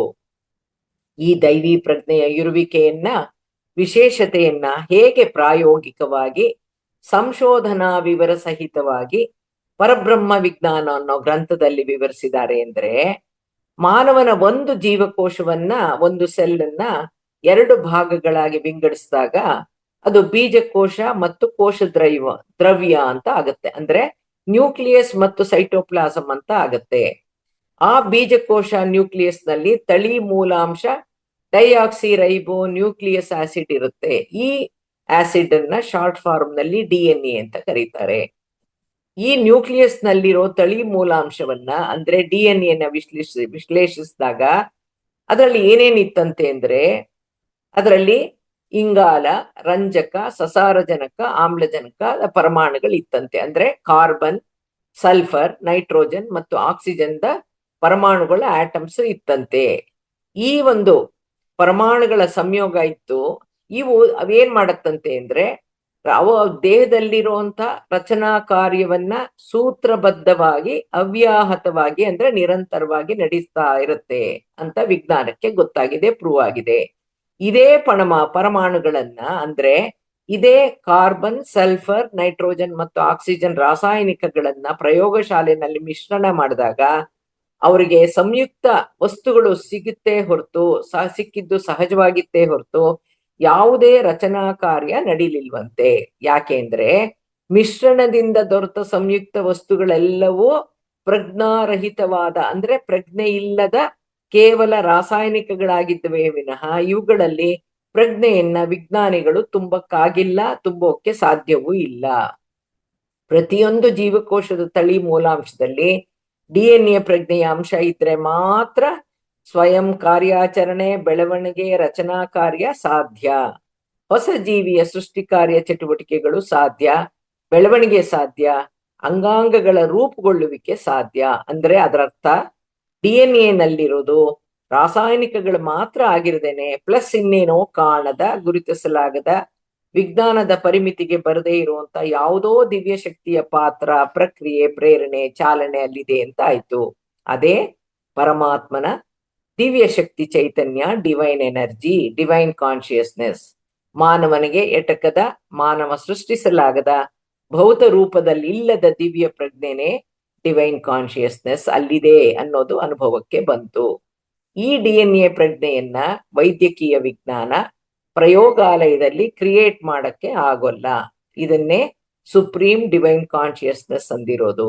ಮಾನವನಲ್ಲಿರೋ, ಜೀವಿಗಳಲ್ಲಿರೋ ಈ ದಿವ್ಯ ಪ್ರಜ್ಞೆಯೇ ವಿಶೇಷ ಹಾಗೂ ವಿಶಿಷ್ಟ. ಹಾಗಾಗಿ ಸೃಷ್ಟಿಯ ಈ ಮೂಲ ಶಕ್ತಿಯನ್ನೇ ಶುದ್ಧ ಪ್ರಜ್ಞೆ, ಪ್ಯೂರ್ ಕಾನ್ಶಿಯಸ್ನೆಸ್ ಅಂದಿದ್ದಾರೆ. ಡಿವೈನ್ ಕಾನ್ಶಿಯಸ್ನೆಸ್ ಅಂದ್ರೆ ದೈವಿಕ ಪ್ರಜ್ಞೆ ಅಂದಿದ್ದಾರೆ. ಜೈವಿಕ ಶಕ್ತಿ ಕ್ಷೇತ್ರ ಅಂದಿದ್ದಾರೆ, ಅದು ಎನರ್ಜಿ ಫೀಲ್ಡ್ ಅಂದಿದ್ದಾರೆ. ಈ ಪ್ರಜ್ಞೆಯನ್ನ, ಈ ಶಕ್ತಿ ಕ್ಷೇತ್ರವನ್ನೇ ದೇವ್ರು ಅಂತ ಅರ್ಥ ಮಾಡ್ಕೋಬಹುದು. ಮಾನವ ಜೀವಿಯ ಪ್ರತಿಯೊಂದು ಜೀವಕೋಶದಲ್ಲೂ ಕೂಡ ಈ ದಿವ್ಯ ಪ್ರಜ್ಞೆ ಸುಪ್ತವಾಗಿ ಅಡಗಿರುತ್ತೆ. ಪ್ರತಿಯೊಂದು ಜೀವಕೋಶದಲ್ಲೂ ಕೂಡ ಇಚ್ಛಾಶಕ್ತಿ, ಜ್ಞಾನಶಕ್ತಿ, ಕ್ರಿಯಾಶಕ್ತಿ ಅಡಗಿರುತ್ತೆ. ಈ ಸುಪ್ತ ದಿವ್ಯ ಪ್ರಜ್ಞೆಯನ್ನ ಸರಿಯಾದ ರೀತಿಯಲ್ಲಿ ಪ್ರಚೋದನೆಗೊಳಿಸಿ ಈ ಶರೀರ ಯಂತ್ರವನ್ನ ಸೂಕ್ತವಾಗಿ ಚಾಲನೆಗೊಳಿಸಿ ಜೋಪಾನವಾಗಿ ನಾವು ಕಾಪಾಡಿಕೊಳ್ಳೋದು ನಮ್ಮ ಕರ್ತವ್ಯನೂ ಆಗಿದೆ, ಜವಾಬ್ದಾರಿ ಕೂಡ ಆಗಿದೆ. ಸರಳವಾದ ಆನಾಪಾನಸತಿ ಧ್ಯಾನವನ್ನ ದಿನಕ್ಕೆ 2 ಬಾರಿ ನಮ್ಮ ವಯಸ್ಸಿನಷ್ಟು ನಿಮಿಷ ಮಾಡಿದ್ರೆ ಸಾಕು. ಈ ಎಲ್ಲಾ ಸೂಕ್ಷ್ಮ ಶಕ್ತಿ ಕ್ಷೇತ್ರಗಳು ಶಕ್ತಿಯುತವಾಗುತ್ತೆ, ಕ್ರಿಯಾತ್ಮಕವಾಗುತ್ತೆ, ಆರೋಗ್ಯ ಸಿಗುತ್ತೆ, ನೆಮ್ಮದಿ, ಆನಂದ ಸಿಗುತ್ತೆ, ಪ್ರಗತಿ ಸಾಧಿಸಕ್ ಸಾಧ್ಯ, ಯಶಸ್ಸು ನಿಮ್ಮದಾಗತ್ತೆ ಅನ್ನೋ ಸುಲಭ ಧ್ಯಾನ ಸೂತ್ರವನ್ನ ಪತ್ರಿಸರ್ ಮಾನವ ಕುಲಕ್ಕೆ ನಿಸ್ವಾರ್ಥವಾಗಿ ಕೊಟ್ಟಿದ್ದಾರೆ. ಮಾನವನ ಜೀವನದಲ್ಲಿ ಮನಸ್ಸಿನ ಪಾತ್ರ ಬಹಳ ಪ್ರಮುಖ. ಪ್ರತಿಯೊಂದು ಕಾರ್ಯನೂ ಕೂಡ ಮನಸ್ಸಿನಿಂದ, ಮನಸ್ಸಿನ ಆಲೋಚನೆಗಳಿಂದ, ಮನಸ್ಸಿನ ಪ್ರಚೋದನೆಗಳಿಂದಾನೇ ಪ್ರಾರಂಭ ಆಗ್ಬೇಕಾಗಿದೆ. ಈ ಮನಸ್ಸು 2 ಸ್ಥಿತಿಗಳಲ್ಲಿ ಕಾರ್ಯನಿರ್ವಹಿಸುತ್ತೆ. ಒಂದು ಎಚ್ಚರ ಸ್ಥಿತಿಯಲ್ಲಿ, 2 ಸುಪ್ತ ಸ್ಥಿತಿಯಲ್ಲಿ. ಮಾನವನು ತನ್ನ ಎಚ್ಚರ ಸ್ಥಿತಿಯಲ್ಲಿ ದಿನನಿತ್ಯದಲ್ಲಿ ಬಳಸೋ ಅವನಲ್ಲೇ ಇರೋ ಹಲವಾರು ಮನೋಶಕ್ತಿ ಸಾಮರ್ಥ್ಯಗಳಲ್ಲಿ ಕೆಲವಾರು ಎಬಿಲಿಟೀಸ್ನ ತನಗೆ ಅರಿವಿಲ್ದನೆ ಉಪಯೋಗಿಸ್ಕೊತಾ ಇರ್ತಾನೆ. ಅಂಥವು ಯಾವುದು? ಆಲೋಚನೆಯ ಶಕ್ತಿ, ಕಲ್ಪನಾ ಶಕ್ತಿ, ಇಮ್ಯಾಜಿನೇಷನ್ ಮಾಡ್ಕೊಳ್ಳೋದು, ಡಿಸಿಷನ್ ತಗೊಳ್ಳೋದು, ನಡೆದಿರೋ ಘಟನೆಗಳನ್ನ ನೆನಪಿನಲ್ಲಿ ಇಟ್ಕೊಳ್ಳೋದು, ಇವೆಲ್ಲಾನು ಬಳಸ್ತಾನೆ ಇರ್ತಾನೆ. ಇದನ್ನ ಮೀರಿದಂತಹ ಅನುಭವ ನಮ್ಗಾಗ್ಬೇಕಾಗಿದ್ರೆ ಆನಾಪಾನಸತಿ ಧ್ಯಾನದ ಮೂಲಕನೇ ಎರಡನೇ ಸ್ಥಿತಿಯಲ್ಲಿ ಸುಪ್ತ ಪ್ರಜ್ಞಾ ಮನಸ್ಸನ್ನ ಅಂದ್ರೆ ಸಬ್ ಕಾನ್ಶಿಯಸ್ ಮೈಂಡ್ ನ ಜಾಗೃತಗೊಳಿಸ್ಕೊಂಡಾಗ ದಿವ್ಯ ದೃಷ್ಟಿ, ಅಶರೀರವಾಣಿ, ದಿವ್ಯ ಚಕ್ಷು ಅಂದ್ರೆ ಮೂರನೇ ಕಣ್ಣು, ಸೂಕ್ಷ್ಮ ಶರೀರಯಾನ, ದೂರ ಮನಸ್ಪರ್ಶದಂತಹ ವಿಜ್ಞಾನಕ್ಕೆ ಸವಾಲಾಗಿರುವಂತಹ ಅತೀಂದ್ರಿಯ ಆಧ್ಯಾತ್ಮಿಕ ಅನುಭವಗಳು ಕೂಡ ನಮ್ಗೆ ಆಗುತ್ತೆ. ಈ ಸುಪ್ತ ಪ್ರಜ್ಞಾ ಮನಸ್ಸು ಮತ್ತು ಆತ್ಮ ಅನ್ನೋದು ಒಂದು ನಾಣ್ಯದ ಎರಡು ಮುಖಗಳಿದ್ದಂತೆ. ಇದನ್ನೇ ವಿಪಸನ ಮಾರ್ಗ ಅಂತ ಹೇಳೋದು. ಇದೇ ವಿಪಸನ ಮಾರ್ಗದ ವಿಶೇಷತೆ ಕೂಡ. ಮಾನವನಲ್ಲಿರುವಂತಹ 67ಕ್ಕೂ ಹೆಚ್ಚು ಶಕ್ತಿ ಸಾಮರ್ಥ್ಯಗಳು ಯಾವುವನ್ನೂ ಕೂಡ ರಾಸಾಯನಿಕ ಔಷಧಗಳಿಂದ, ವೈದ್ಯಕೀಯ ವಿಧಾನಗಳಿಂದ ಪಡೆಯುವಂಥದ್ದಲ್ಲ, ವೃದ್ಧಿಸ್ಕೊಳ್ಳುವಂಥದ್ದು ಅಲ್ಲ, ಸಾಬೀತುಪಡಿಸುವಂಥದ್ದು ಅಲ್ಲ. ಅವು ಹೇಗೆ ಅಂದ್ರೆ ಒಂದೇ ಡಬ್ಬದಲ್ಲಿ ಈ 50 ಶಾಟ್ಸ್ ಪಟಾಕಿಗಳನ್ನ ಜೋಡಿಸಿಟ್ಟಿರೋ ಹಾಗೆ ನಮ್ಮ ಮಾನವನ ಶರೀರದೊಳಗಡೆ ಸೂಕ್ಷ್ಮ ರೂಪದಲ್ಲಿ ಇರುತ್ತೆ. ಆ 50 ಶಾಟ್ಸ್ ಪಟಾಕಿನ ಹಚ್ಚುವಾಗ ಕೇವಲ ಒಂದು ಪಟಾಕಿಗೆ ಅಗ್ನಾಸ್ಪರ್ಶ ಮಾಡಿದ್ರೆ ಸಾಕು, 50 ಪಟಾಕಿಗಳು ಒಂದರ ನಂತರ ಒಂದು ಎಲ್ಲಾನು ಹೋಗಿ ಆಕಾಶದಲ್ಲಿ ಸಿಡಿಯುತ್ತೆ. ಹಾಗೇನೆ ಆನಾಪಾನಸತಿ ಧ್ಯಾನ ಅನ್ನೋದು ಮೊದಲ ಇಗ್ನಿಷನ್ ಪಾಯಿಂಟ್, ಅಂದ್ರೆ ಮೊದಲ ಅಗ್ನಿಸ್ಪರ್ಶ. ಇದರಿಂದಾನೇ ಇಲ್ಲಿಂದಾನೇ ಆತ್ಮಜ್ಞಾನ ಶುರುವಾಗುತ್ತೆ, ವ್ಯಕ್ತಿತ್ವ ಶುರುವಾಗುತ್ತೆ, ವ್ಯಕ್ತಿತ್ವ ಇಂಪ್ರೂವ್ ಆಗುತ್ತೆ, ಆತ್ಮನ ವಿಕಸನ, ಅರಿವು, ಪ್ರಜ್ಞೆ ಉಂಟಾಗುತ್ತೆ. ಇವೆಲ್ಲವೂ ಆ ಭಗವಂತನ ಪರಮಾತ್ಮನ ದಿವ್ಯ ಕೊಡುಗೆಗಳಾಗಿದ್ದು ಅದನ್ನ ಬಳಸೋ ಹಾಗೂ ಬೆಳೆಸೋ ಸ್ವಾತಂತ್ರ್ಯವನ್ನ ಮಾನವನಿಗೆ ಕೊಟ್ಟಿದ್ದಾನೆ.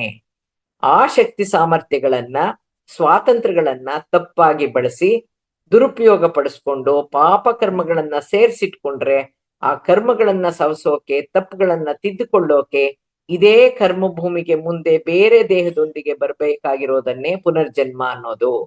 ಈ ಪುನರ್ಜನ್ಮ ಸಿದ್ಧಾಂತವು ಕರ್ಮ ಸಿದ್ಧಾಂತವನ್ನ ಅವಲಂಬಿಸಿರುತ್ತೆ. ಅದಕ್ಕೆ ಪತ್ರಿ ಸರ್ ಅವರು ನಮ್ಗೆ ಒಂದು ಪ್ರಶ್ನೆ ಹಾಕಿದ್ರು, ಏನಂತ?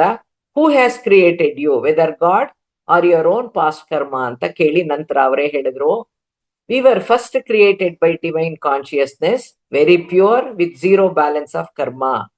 Thereafter you created your reality. Your past karma will create the present situation, your present karma will create your future situation ಅಂತ ತಿಳಿಸಿದ್ರು. ಅಂದ್ರೆ ಪ್ರಪ್ರಥಮವಾಗಿ ನಮ್ಮ ಆತ್ಮವು ಪರಿಶುದ್ಧವಾಗಿಯೇ ಯಾವುದೂ ಕರ್ಮಗಳಿಲ್ಲದ ಸ್ಥಿತಿಯಲ್ಲೇ ಸೃಷ್ಟಿಯಾಯಿತು. ಅಲ್ಲಿಂದ ನಾವು ಈ ಕರ್ಮಭೂಮಿ ಮೇಲೆ ಪ್ರಾಪಂಚಿಕ ಜೀವನದಲ್ಲಿ ತೊಡಗಿಕೊಳ್ಳೋಕ್ಕೋಸ್ಕರ ನಮ್ಮ ಮನಸ್ಸು ಬುದ್ಧಿಗಳನ್ನ ಸ್ವತಂತ್ರವಾಗಿ ಬಳಸುವಾಗ ವಿವೇಕ ಇಲ್ದೇನೆ ಅರಿಷಡ್ವರ್ಗಗಳಿಂದ ತಪ್ಪುಗಳನ್ನ ಮಾಡ್ತಾ ನಮ್ಮ ಈಗಿನ ಸ್ಥಿತಿಗತಿಗಳಿಗೆ ನಾವೇ ಕಾರಣರಾಗ್ತಾ ಬಂದು ಹುಟ್ಟು ಸಾವಿನ ಚಕ್ರದಲ್ಲಿ ಸಿಕ್ಕಾಕೊಂಡಿದ್ದೀವಿ ಹೊರತು ನಮ್ಮ ಸಂಕಷ್ಟಗಳಿಗೆ, ನೋವುಗಳಿಗೆ, ನಮ್ಮ ದುಃಖಗಳಿಗೆ ದೇವರು ಕಾರಣರಲ್ಲ, ನಾವೇ ಕಾರಣ. ಆ ದೇವರು ನಮ್ಗೆ ಕಷ್ಟವನ್ನೂ ಕೊಡಲ್ಲ, ಶಿಕ್ಷೆಯನ್ನು ಕೊಡಲ್ಲ. ನೀವು ದೇವರನ್ನ ಸುಖಕ್ಕಾಗಿ, ಸಂಪತ್ತಿಗಾಗಿ, ಆರೋಗ್ಯಕ್ಕಾಗಿ ಪೂಜಿಸಿ ಬೇಡಿದ್ರೆ, ಮೊರೆ ಹೋದ್ರೆ, ಹರಕೆಗಳನ್ನ ಕಟ್ಕೊಂಡ್ರು ಕೂಡ ಯಾವ ಪ್ರಯೋಜನನೂ ಇರಲ್ಲ, ನಿಮ್ಮ ಕರ್ಮ ಕಳಿಯೋಲ್ಲ, ಮುಕ್ತಿ ಸಿಕ್ಕೋಲ್ಲ ಅಂತ ಹೇಳಿದ್ದಾರೆ. ಇನ್ನೂ ಮುಂದುವರೆದು ಹೇಳ್ತಾರೆ, ಆ ದೇವ್ರು ಅನ್ನೋನ್ ಹೇಗೆ ಅಂದ್ರೆ ಒಂದು ಕನ್ನಡಿ ತರ. Angle of incidence is equal to angle of reflection ಅನ್ನೋ ಸಿದ್ಧಾಂತದಂತೆ ನಾವು ಮಾಡಿದ್ದು ನಮಗೆ ಹಿಂತಿರುಗುತ್ತೆ.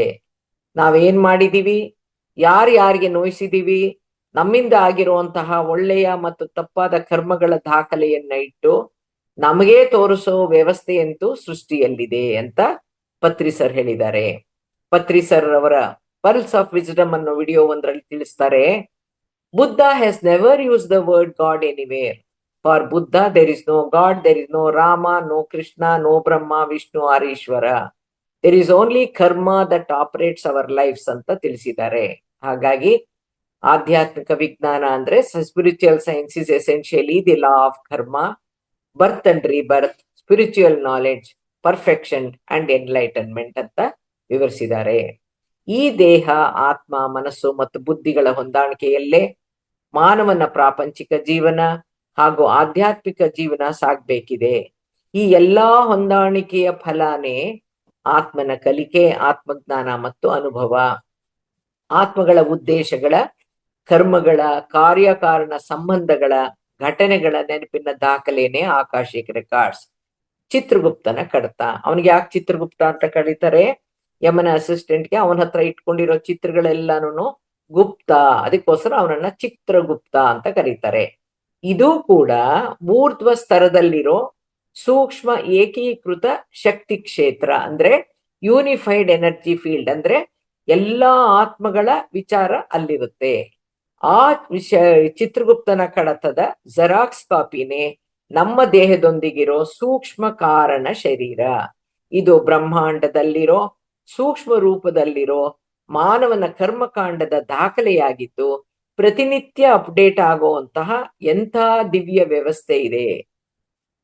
ಈ ಮಾನವ ಈ ಕರ್ಮಭೂಮಿಯಲ್ಲಿ ಮಾಡಬಾರದನ್ನೆಲ್ಲ ಮಾಡಿ ಯಾರ ಕಣ್ಣನ್ನಾದ್ರೂ ತಪ್ಪಿಸಿ ಬಚಾವಾಗಬಹುದು. ಆದ್ರೆ ಈ ಚಿತ್ರಗುಪ್ತನ ಕಡತದಿಂದ ಆಕಾಶಿಕ್ ರೆಕಾರ್ಡ್ ನಲ್ಲಿ ಮುದ್ರಿತವಾಗೋದನ್ನ, ಪ್ರಿಂಟ್ ಆಗೋದನ್ನ ಮಾತ್ರ ತಪ್ಪಿಸ್ಕೊಳ್ಳಕ್ಕೆ ಸಾಧ್ಯನೇ ಇಲ್ಲ. ಅದ್ರೊಳಗೆ ಏನೇನಿರುತ್ತೆ? ಮಾನವನ ಈಗಿನ ಸ್ಥಿತಿಗತಿಗಳಿಗೆ, ಕಾಯಿಲೆಗಳಿಗೆ ಕಾರಣ, ಅವನ ಹಿಂದಿನ ಜನ್ಮದ ಕಾರ್ಯಕಾರಣದ ಪರಿಣಾಮ ಇರಬಹುದು, ಪಾಪಕರ್ಮ ಫಲವಾಗಿರಬಹುದು, ಹಿಂದಿನ ಜನ್ಮಗಳ ವಾಸನೆ ಕೂಡ ಆಗಿರ್ಬೋದು, ಅಥವಾ ಈ ಪ್ರಸ್ತುತ ಜೀವನದಲ್ಲಿ ಅವನ ನಕಾರಾತ್ಮಕ ವಿಧ್ವಂಸಕ ಚಿಂತನೆಗಳು, ಭಾವೋದ್ವೇಗಗಳು ಕೂಡ ಕಾರಣ ಆಗಿರ್ಬೋದು, ತಪ್ಪಾದ ಜೀವನ ಶೈಲಿ ಕೂಡ ಆಗಿರ್ಬೋದು, ಅಥವಾ ಶಕ್ತಿ ಚೈತನ್ಯದ ಕೊರತೆನೂ ಆಗಿರ್ಬೋದು. ಇವೆಲ್ಲವನ್ನ ಅರ್ಥ ಮಾಡ್ಕೊಳ್ಳೋಕೆ ಎಡ್ಗರ್ ಕೇಸಿಯ ಲಾ ಆಫ್ ಕರ್ಮ ಅನ್ನೋ ಪುಸ್ತಕ ಓದ್ಬೇಕು. ಮಿನಿ ಮ್ಯಾನ್ಷನ್ಸ್ ಅನ್ನುವಂಥ ಪುಸ್ತಕವನ್ನ ಓದಿದ್ರೆ ಹೇಗೆ ನಮ್ಮ ಹಿಂದಿನ ಜನ್ಮದ ನಮ್ಮ ನಡವಳಿಕೆಗಳು, ನಮ್ಮ ಕರ್ಮಗಳು ಹೇಗೆ ಮುಂದಿನ ಜನ್ಮದಲ್ಲಿ ಆರೋಗ್ಯದ ಮೇಲೆ, ಸ್ಥಿತಿಗತಿಗಳ ಮೇಲೆ ಪ್ರಭಾವ ಬೀರುತ್ತೆ ಅನ್ನೋದನ್ನ ಅರ್ಥ ಆಗುತ್ತೆ. ನಾನು ಪತ್ರಿಸರ್ ಹತ್ರ ಒಂದ್ ಪ್ರಶ್ನೆ ಮಾಡಿದೆ. ಈ ಆಕಾಶಿಕ್ ರೆಕಾರ್ಡ್ಸ್ ಚಿತ್ರಗುಪ್ತನ ಕಡತದಲ್ಲಿ ಪ್ರತಿ ಆತ್ಮನ ಕರ್ಮಕಾಂಡ ಹೇಗೆ ರೆಕಾರ್ಡ್ ಆಗುತ್ತೆ, ಹೇಗೆ ಅಪ್ಡೇಟ್ ಆಗತ್ತೆ ಅಂತ ಕೇಳಿದೆ. ಅದಕ್ಕೆ ಅವ್ರು ಹೇಳಿದ್ರು, ಪ್ರತಿದಿನ ರಾತ್ರಿ 2 ಗಂಟೆಯಿಂದ 3 ಗಂಟೆ ಒಳಗೆ 2 ಸೆಕೆಂಡ್ ಅಲ್ಲಿ ಆಯಾ ದಿನದ ಕಾರ್ಯಕಾರಣ ಪರಿಣಾಮಗಳ ಮಾಹಿತಿ ರಾಡಾರ್ ಟೆಕ್ನಿಕ್ ಅಲ್ಲಿ ಭೂಮಂಡಲದಿಂದ ಆಕಾಶಿಕ್ ರೆಕಾರ್ಡ್ಸ್ಗೆ ವರ್ಗಾವಣೆ ಆಗತ್ತೆ ಅಂತ ಹೇಳಿದ್ರು. ನಮ್ಗೆ ಹೆಂಗ್ ಗೊತ್ತಾಗತ್ತೆ ಅಂತ ಕೇಳಿದೆ. ಅದಕ್ಕೆ ಹೇಳಿದ್ರು, ಆ ಸಮಯದಲ್ಲಿ 1 ಕ್ಷಣ ನಮ್ಗೆ ಎಚ್ಚರ ಆಗುತ್ತೆ, ಆ ಕೂಡ್ಲೆ ನಿದ್ರೆನೂ ಬರುತ್ತೆ. ಕಾರಣವಿಲ್ಲದೆ ನಿದ್ರೆಯಿಂದ ಎಚ್ಚರವಾದ ಕ್ಷಣದಲ್ಲಿ ಮಾಹಿತಿ ವರ್ಗಾವಣೆ ಆಗಿರುತ್ತೆ ಅಂತ ತಿಳಿಸಿದ್ರು. ಎಡ್ಗರ್ ಕೇಸಿ ರೋಗಿಗಳ ಇದೇ ಆಕಾಶಿಕ್ ರೆಕಾರ್ಡ್ಸ್ ನ ನೋಡಿ ಅವರ ಈಗಿನ ಸಮಸ್ಯೆಗಳಿಗೆ ಅವರ ಹಿಂದಿನ ಜನ್ಮಗಳ ಯಾವ ಕರ್ಮ ಕಾರಣ ಅಂತ ನಿಖರವಾಗಿ ತಿಳಿಸ್ತಾ ಇದ್ರು. 14,000 ರೀಡಿಂಗ್ಸ್ ಮಾಡಿದ್ದಾರೆ ಎಡ್ಗರ್ ಕೇಸಿ. ಅವರ story of A blind man ಕುರಿತು ಕೊಟ್ಟಂತ ಹೇಳಿಕೆಗಳು ಅಮೆರಿಕ ದೇಶದ ಒಂದು ಲೋಕಲ್ ಡೈಲಿನಲ್ಲಿ ಬಂತು. ಆಗ ಇಡೀ ಪ್ರಪಂಚಕ್ಕೆ ಎಚ್ಚರ ಆಯ್ತು. ಒಬ್ಬ ಹುಡುಗ 10 ವರ್ಷ ಕಣ್ ಕಾಣ್ತಾ ಇದ್ದು 11ನೇ ವರ್ಷದಿಂದ ಚೂರು ಕಣ್ ಕಾಣ್ದಂಗೆ ಬ್ಲೈಂಡ್ ಆಗ್ತಾನೆ. ಅವನನ್ನ ಎಡ್ಗರ್ ಕೇಸಿ ಹತ್ರ ಕರ್ಕೊಂಬಂದು ಇವನಿಗೆ ಈ ತರ ಆಗಿದೆ ಅಂತ ಹೇಳಿದಾಗ ಅವನು ಅದಕ್ಕೆ ಕಾರಣಗಳನ್ನ ಕೊಡ್ತಾನೆ. ಎಡ್ಗರ್ ಕೇಸ್ ಜಾರ್ಜ್ ಫಿಫ್ತ್ ಅನ್ನೋ ರಾಜ ಇದ್ದ, ಅವನ ಹತ್ರ ಇವನು ಕೆಲಸ ಮಾಡ್ತಾ ಇದ್ದ, ಜೈಲ್ ಸೂಪರ್ಡೆಂಟ್ ಆಗಿ ಕೆಲಸ ಮಾಡ್ತಾ ಇದ್ದ. ಅವನ ಹೆಸರು ಈ ತರ ಆಗಿತ್ತು, ಅವನ್ ಇಷ್ಟು ಜನದ ಕಣ್ ತೆಗ್ದಿದ್ದಾನೆ ಅಂತ ಇದ್ರೆಲ್ಲಾ ಡೀಟೇಲ್ಸ್ ಅನ್ನ ಕೊಟ್ಟಿದ್ದು ಪೇಪರ್ ಅಲ್ಲಿ ಬರುತ್ತೆ. ಆಗ ಹಲವಾರು ಗುಂಪುಗಳು ಸಂಶೋಧನೆ ಮಾಡಕ್ಕೋಸ್ಕರವಾಗಿ ಇದೆಲ್ಲ ಸುಳ್ಳು ಅಂತ ಪ್ರೂವ್ ಮಾಡಕ್ಕೋಸ್ಕರನೇನೆ ಎಲ್ಲ ರಿಸರ್ಚ್ ಮಾಡಕ್ಕೆ 5-6 ಗುಂಪುಗಳು ರಿಸರ್ಚ್ ಮಾಡತ್ತೆ. ಅವ್ರು ಮಾಡಿದ್ದೇನ್ ರಿಸರ್ಚ್, ಜಾರ್ಜ್ ಫಿಫ್ತ್ ಅಂದ್ರೆ ಯಾರು, ಅವನ ಹತ್ರ ರೆಕಾರ್ಡ್ಸ್ ಎಲ್ಲಾನು ವೆರಿಫೈ ಮಾಡ್ತಾರೆ. ಆಗ ಇವ್ರು ಏನ್ ಹೇಳಿದ್ದು, ಈ ಹೆಸರು ಇನ್ ಹೇಳಿದ್ದ ಅಂತ ಅದ್ರಲ್ಲಿ ಇರುತ್ತೆ, ಸಿಕ್ಕುತ್ತೆ. ಹಾಗಾಗಿ 100ಕ್ಕೆ 100 ಪಾಲ್ ಸತ್ಯವಾಗಿತ್ತಾದ್ರೂ ಕೂಡ ಹಲವಾರು ಸಂಶೋಧಕರ ಅನುಮಾನಗಳು ಬಗೆಹರಿದಿತ್ತಾದ್ರೂ ಕೂಡ ಅದಕ್ಕೆ ವೈಜ್ಞಾನಿಕ ರೂಪವನ್ನ ಕೊಡಕ್ಕಾಗ್ಲಿಲ್ಲ. ಅಥವಾ ಅವನ್ ನೋಡಿ ಏನ್ ನೋಡಿ ಹೇಳಿರೋದನ್ನ ಇವ್ರು ವೆರಿಫೈ ಮಾಡಕ್ಕಾಯ್ತೆ ಹೊರತು ಅವ್ರು ನೋಡ್ದಂಗೆ ಇವನು ನೋಡಕ್ಕೆ ಒಂದು ದಿವ್ಯ ದೃಷ್ಟಿಯಿಂದ ನೋಡಕ್ಕೆ ಅವ್ರಿಗೆ ಆಗ್ಲಿಲ್ಲ. ಆ ವಿಧಾನವನ್ನ ಅವ್ರು ಅಳವಡಿಸ್ಕೊಳಕ್ಕೆ ಅರ್ಹರಾಗಿರ್ಲಿಲ್ಲ, ಯೋಗ್ಯತೆ ಇರ್ಲಿಲ್ಲ. ಪತ್ರಿಸರ್ ಹೇಳ್ತಾ ಇದ್ರು, there are 2 types of gods, the one who has created us and the other is created by man, that created by man ಅಂತ ಹೇಳ್ತಿದ್ರು. ಅಂದ್ರೆ ನಮ್ಮನ್ನ 2 ತರ ದೇವ್ರಿದ್ದಾರೆ. ಒಂದು ದೇವ್ರು ನಮ್ಮನ್ನ ಸೃಷ್ಟಿಸಿರೋನು, ಇನ್ನೊಬ್ಬ ದೇವ್ರು ನಾವು ಸೃಷ್ಟಿಸ್ತಾ ಇರೋ ದೇವ್ರು ಅಂತ. ನಮ್ಮನ್ನ ಸೃಷ್ಟಿಸಿರೋನು ಪರಮಾತ್ಮ ಅಂತ. ಪರಮ ಆತ್ಮ, ಪರಮ ಪ್ಲಸ್ ಆತ್ಮ ಪರಮಾತ್ಮ. ಪರಮಾತ್ಮನೊಬ್ಬನೇ ದೇವ್ರು, ಅವನೇ ಪರಬ್ರಹ್ಮ, ಅವನೇ ಪರಮಾತ್ಮ, ಅವನು ಸರ್ವವ್ಯಾಪಿ.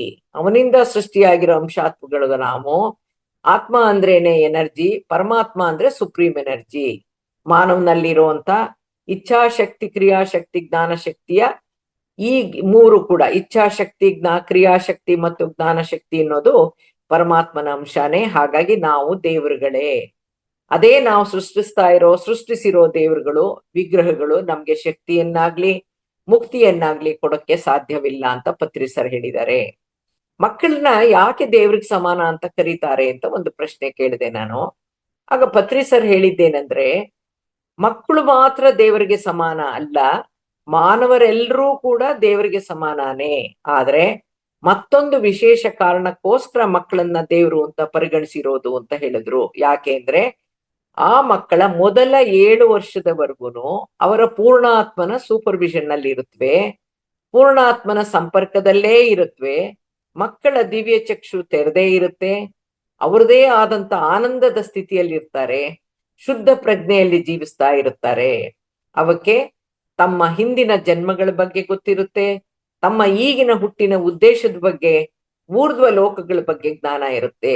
ಯಾಕೆ ಅಂದ್ರೆ ಅದಕ್ಕೆ ಗೊತ್ತಿರೋದು ಬರೀ ಪರಬ್ರಹ್ಮ ಪ್ರಕಾಶ, ಡಿವೈನ್ ಲೈಟ್, ಪ್ರಖರ ಬೆಳಕು, ಅದರ ಆತ್ಮನ ತಂದೆ ಪೂರ್ಣಾತ್ಮ ಮತ್ತು ತನ್ನ ಕುಟುಂಬ ಮಾತ್ರ ಅದಕ್ಕೆ ಗೊತ್ತಿರುತ್ತೆ. ಅದಕ್ಕಿನ್ನು ಮನಸ್ಸು ಅನ್ನೋ ಒಂದು ದಿವ್ಯ ಶಕ್ತಿ ಚೈತನ್ಯ ಕ್ರಿಯಾತ್ಮಕವಾಗದೆ ಇರೋದ್ರಿಂದ, ಸಮಾಜಕ್ಕೆ ಅವರು ಪರಿಚಯ ಆಗದೆ ಇರೋದ್ರಿಂದ ಅವರಲ್ಲಿ ತಾರ್ಕಿಕತೆ ಹುಟ್ಟಿರಲ್ಲ, ಮನಸ್ಸು ಕಲ್ಮಶವಾಗಿರಲ್ಲ. ಅದಕ್ಕೆ ಮಕ್ಕಳು ದೇವ್ರ ಸಮಾನ ಅನ್ನೋದು ಅಂತ ಹೇಳಿದ್ರು. ಒಬ್ಬನೇ ದೇವ್ರು, ಅವನೇ ಪರಬ್ರಹ್ಮ, ಪರಮಾತ್ಮ, ಅವನು ಸರ್ವವ್ಯಾಪಿ. ನಾವು ದಿನನಿತ್ಯ ಸೇವಿಸೋ ಅನ್ನದಲ್ಲೂ ಕೂಡ ಪರಬ್ರಹ್ಮ ಶಕ್ತಿ ತುಂಬಿದೆ. ಮಾನವನ ಭೌತಿಕ ಶರೀರವನ್ನ ಅನ್ನಮಯ ಕೋಶ ಅಂತ ಕರೀತಾರೆ. ಅನ್ನ ಪರಬ್ರಹ್ಮ ಅನ್ನೋದನ್ನ ಸಹಜವಾಗಿ ಮಾತಾಡುವಾಗ್ಲೂ ಕೂಡ ಹೇಳ್ತಾರೆ. ಹಾಗಾಗಿ ಅನ್ನದಲ್ಲಿ ಪರಬ್ರಹ್ಮ ಶಕ್ತಿ ಇದೆ, ದೇವ್ರಿದ್ದಾನೆ. ಅನ್ನಮಯ ಕೋಶವನ್ನ ಶಕ್ತಿಯುತವಾಗಿ ಆರೋಗ್ಯವಾಗಿ ಕಾಪಾಡಿಕೊಳ್ಳೋದು ಅನ್ನ ಆಹಾರದ ಮೂಲಕ. ಈ ಅನ್ನ ಆಹಾರವನ್ನ ಸೇವಿಸದೆ ಕೂಡ ಬದುಕಿರೋರ್ ಬಗ್ಗೆ ಕೇಳಿದೀವಿ. ಭಗವಂತ ಮಾನವನಿಗೆ ಕರುಣಿಸಿರುವಂತ ಹಲವಾರು ಶಕ್ತಿಗಳಲ್ಲಿ ಅತಿ ಮುಖ್ಯವಾದ ಶಕ್ತಿ ಇಚ್ಛಾಶಕ್ತಿ. ಆ ಇಚ್ಛಾಶಕ್ತಿಯ ವಿಲ್ ಪವರ್ ಹಾಗೂ ಸಂಕಲ್ಪ ಶಕ್ತಿ ಕೂಡ ಪರಬ್ರಹ್ಮ ಶಕ್ತಿ ಅನ್ನೋಕೆ ಜೀವಂತ ನಿದರ್ಶನಗಳಿವೆ. ಯೋಗಿಯ ಆತ್ಮಕತೆ ಅನ್ನೋ ಗ್ರಂಥದಲ್ಲಿ ಬರೋ ಗಿರಿಬಾಲೆ ನಿರಾಹಾರ ಯೋಗಿನಿಯಾಗಿ 56 ವರ್ಷಗಳ ಕಾಲ ಜೀವಿಸಿದವಳವಳು. ಸೇಡಂ ತಾಲೂಕಿನ ಯಾನಾಗುಂದಿ ಗ್ರಾಮದ ಸಮೀಪದಲ್ಲಿ ಸೂರ್ಯನಂದಿ ಬೆಟ್ಟದ ಒಂದು ಗುಹೆಯಲ್ಲಿ ವಾಸಿಸ್ತಾ ಆಧ್ಯಾತ್ಮಿಕ ಸಾಧನೆಯಲ್ಲಿದ್ದ ಮಾತೆ ಮಾಣಿಕೇಶ್ವರಿಯವರು 60ಕ್ಕೂ ಹೆಚ್ಚು ವರ್ಷಗಳ ಕಾಲ ನಿರಾಹಾರಿಯಾಗಿದ್ದು ತಮ್ಮ 87ನೇ ವಯಸ್ಸಿನಲ್ಲಿ 2000 ಇಸ್ವಿನಲ್ಲಿ ದೇಹ ತ್ಯಜಿಸಿದ್ರು. ಅಹಮದಾಬಾದಿನ ಪ್ರಹ್ಲಾದ್ ಜಾನಿ ಅನ್ನೋ ಸಾಧು 70 ವರ್ಷಗಳಿಂದ ಅನ್ನ, ಆಹಾರ ಮತ್ತು ನೀರನ್ನ ಸೇವಿಸದೇ ಇರೋರು, ಮಲಮೂತ್ರಗಳನ್ನ ವಿಸರ್ಜಿಸದೇ ಇದ್ದವರು. ಈಗ್ಲೂ ಇರಬಹುದು ಅಂತ ಕಾಣುತ್ತೆ. 2010ರಲ್ಲಿ ಪ್ರಹ್ಲಾದ್ ಜಾನಿಯವರ ನಿರಾಹಾರ ಜೀವನದ ಬಗ್ಗೆ ಪ್ರಕಟವಾದ ಒಂದು ವರದಿನ ಓದಿದ ಡಿಆರ್ಡಿಒ ಸಂಸ್ಥೆಯ ವೈದ್ಯರುಗಳು, ಅಂದ್ರೆ ಭಾರತೀಯ ರಕ್ಷಣಾ ಸಂಶೋಧನೆ ಮತ್ತು ಅಭಿವೃದ್ಧಿ ಸಂಸ್ಥೆಯ ವೈದ್ಯರುಗಳು ಈ ಒಂದು ರಿಪೋರ್ಟ್ ನೋಡ್ಬಿಟ್ಟು ಆ ಸಾಧುವನ್ನ ಸಂಪರ್ಕಿಸ್ತಾರೆ. ಅವರನ್ನ ಆಳವಾದ ಅಧ್ಯಯನಕ್ಕೆ ಒಳಪಡಿಸ್ತಾರೆ, ಸಿಸಿಟಿವಿನೂ ಹಾಕ್ತಾರೆ. ಆಹಾರವನ್ನ ತೆಗೆದುಕೊಳ್ಳದೇನೆ ಬದುಕೋ ಒಂದು ತಂತ್ರವದೇ ಇದೆ ಅಂತ ಏನಾದರೂ ತಿಳಿದ್ರೆ, ಸಿದ್ಧ ಆದರೆ ಸೈನ್ಯಕ್ಕೆ ಅದರಿಂದ ಉಪಕಾರ ಆಗ್ಬಹುದು ಅಂತ ಆ ವೈದ್ಯರುಗಳ ಚಿಂತನೆ ಆಗಿತ್ತು. ಹಾಗಾಗಿ ಅವರನ್ನ ತುಂಬಾನೇ ಎಕ್ಸ್ಪೆರಿಮೆಂಟ್ಸ್ಗೆ ಅವರನ್ನ ತೊಡಗಿಸ್ತಾರೆ. ಅವರು ನಿರಾಹಾರಿಗಳು, ಮಲಮೂತ್ರವನ್ನ ವಿಸರ್ಜಿಸಿದವರು ಅನ್ನೋದು ಸಾಬೀತಾದ್ರೂ ಕೂಡ ಡಿಆರ್ಡಿಒ ವೈದ್ಯರ ಚಿಂತನೆಯನ್ನ ಸೈನ್ಯಕ್ಕೆ ಅಳವಡಿಸೋದು ಸಾಧ್ಯವಲ್ಲದ ವಿಷಯ ಆಗತ್ತೆ. ಯಾಕೆಂದ್ರೆ ಗಡಿಗಳಲ್ಲಿರೋ ಸೈನಿಕರು ಕಣ್ಣು ಮುಚ್ಚುವಂತಿಲ್ಲ, ಧ್ಯಾನ ಮಾಡಕ್ ಸಾಧ್ಯ ಇಲ್ಲ. ಸೈನಿಕರಿಗೆ ಆಳವಾದ ಧ್ಯಾನದ ಮೂಲಕ ಆಹಾರ ಮತ್ತು ನೀರಿನ ಬದಲಾಗಿ ಎನರ್ಜಿಯನ್ನ ತಗೊಳ್ಳೋ ಆಲೋಚನೆ ಪ್ರಾಕ್ಟಿಕಲ್ ಅಲ್ಲ ಅಂತ ಆಗತ್ತೆ. ಈ ಮೂರೂ ನಿರಾಹಾರಿಗಳ ಜೀವನದಲ್ಲಿ ಧ್ಯಾನ ಸಾಧನೆ, ತಪಸ್ಸು, ಆಧ್ಯಾತ್ಮಿಕತೆ ಅನ್ನೋದು ಅವಿಭಾಜ್ಯ ಅಂಗವಾಗಿತ್ತು. ಇವರಿಗೆ ಗಾಳಿಯೇ ಆಹಾರ, ಪ್ರಾಣಾಧಾರ. ಇವರುಗಳು ನೇರವಾಗಿ ಪರಬ್ರಹ್ಮ ಶಕ್ತಿ ಚೈತನ್ಯದ ಸಂಪರ್ಕದಲ್ಲಿದ್ದವರು. ಇದು ವಿಜ್ಞಾನಕ್ಕೆ ಅದರಲ್ಲೂ ವೈದ್ಯಕೀಯ ವಿಜ್ಞಾನಕ್ಕೆ ಸವಾಲೇ ಸರಿ. ಆಧ್ಯಾತ್ಮಿಕ ವಿಷಯ ವಸ್ತುವಾದ ಆತ್ಮನ ಕುರಿತು, ದಿವ್ಯ ಮನಸ್ಸು ಕುರಿತು, ಮಾನವನ ಆಧ್ಯಾತ್ಮಿಕ ಅಂಗರಚನೆ ಕುರಿತು, ಸೃಷ್ಟಿಯ ವೈಶಿಷ್ಟ್ಯತೆ ಕುರಿತು, ದಿವ್ಯ ಸೃಷ್ಟಿ, ದಿವ್ಯ ಪ್ರಜ್ಞೆ, ದಿವ್ಯ ಶಕ್ತಿ, ದಿವ್ಯ ಜ್ಞಾನ, ದಿವ್ಯತ್ವ, ದಿವ್ಯ ವ್ಯವಸ್ಥೆ, ದೈವಿ ಗುಣಗಳನ್ನ ಕುರಿತು ವಿವರಿಸೋ ವಿಜ್ಞಾನನೇ ಆಧ್ಯಾತ್ಮಿಕ ವಿಜ್ಞಾನ.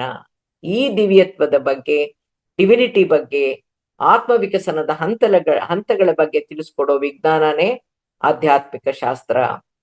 ಆಧ್ಯಾತ್ಮಿಕ ಮಾರ್ಗದಲ್ಲಿ ಅನುಭವ ಪೂರ್ವಕವಾಗಿ ಮಾತ್ರ ತಿಳಿಯುವಂಥದ್ದು ಅಂತ ಹೇಳ್ತಾ, ಇಂದಿನ ದೇವರು ಅಂದ್ರೆ ಅನ್ನೋ ವಿಚಾರ ಕುರಿತ ನನ್ನ ಉಪನ್ಯಾಸವನ್ನ ಮುಗಿಸ್ತಾ ಇದ್ದೀನಿ. ನಾಳಿನ ಸಂಚಿಕೆಯಲ್ಲಿ ಇದೇ ಶಕ್ತಿ, ಎನರ್ಜಿ ಅನ್ನೋ ಪದವನ್ನ, ಶಕ್ತಿಯ ಬಳಕೆಯನ್ನ ಭೌತಶಾಸ್ತ್ರದಲ್ಲಿ ಅಂದ್ರೆ ಫಿಸಿಕ್ಸ್ ಅಲ್ಲಿ ಒಂದು ಮೂಲಭೂತ ವಿಷಯ ವಸ್ತುವಾಗಿ, ಒಂದು ಪ್ರಮುಖ ಪರಿಕಲ್ಪನೆಯಾಗಿ ಹೇಗೆ ವಿವರಿಸಿದ್ದಾರೆ ಅನ್ನೋದನ್ನ ನೋಡೋಣ ಅಂತ ಹೇಳ್ತಾ, ಈ ಒಂದು ವಿಷಯವನ್ನ ಇಲ್ಲಿ ಮಂಡಿಸಕ್ಕೆ ಅವಕಾಶ ಮಾಡಿಕೊಟ್ಟಂತ ಡಾಕ್ಟರ್ ರಂಗನಾಥ್ ಸರ್ಗೆ ಧನ್ಯವಾದಗಳನ್ನ ಅರ್ಪಿಸ್ತಾ ಇದ್ದೀನಿ. Thank you, thank you, thank you.